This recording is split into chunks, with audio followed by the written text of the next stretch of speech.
Greetings from South Korea. I am Arirang News AI anchor. Here is the news making headlines today. President Lee Jae-myung held a policy forum on real estate measures at the Blue House on Thursday. In his opening remarks, Lee said real estate in Korea has increasingly become a tool for speculation, driving up prices despite limited supply.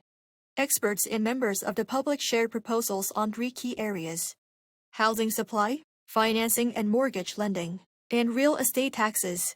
The forum comes ahead of the government's expected announcement of new housing measures later this month.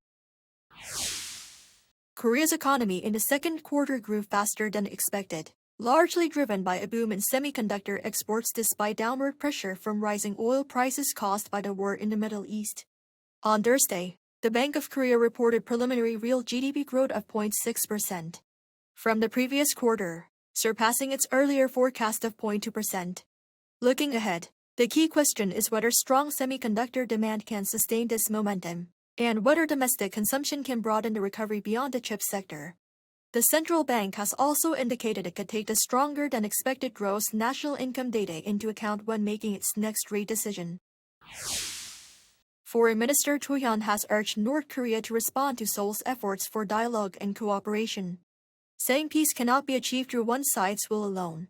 At the 27-member ASEAN Regional Forum in Manila, which includes both Koreas, Cho called for a constructive role in promoting peace and stability on the Korean peninsula.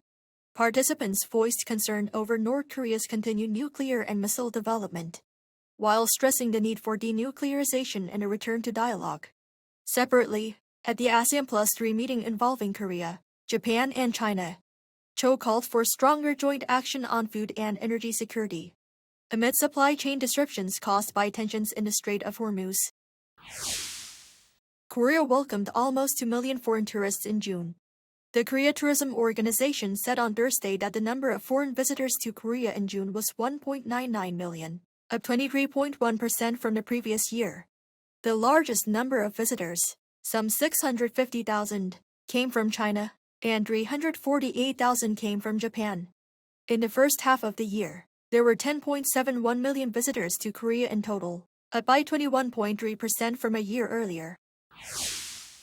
The U.S. has bombed Iran for a 12th consecutive night, striking military targets, air defenses, and missile and drone storage facilities.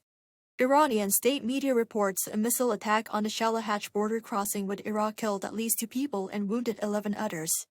In Manila, U.S. Secretary of State Marco Rubio said Iran is begging for a deal, but insisted Tehran isn't ready to make one, warning that the price for Iran keeps getting higher every single night.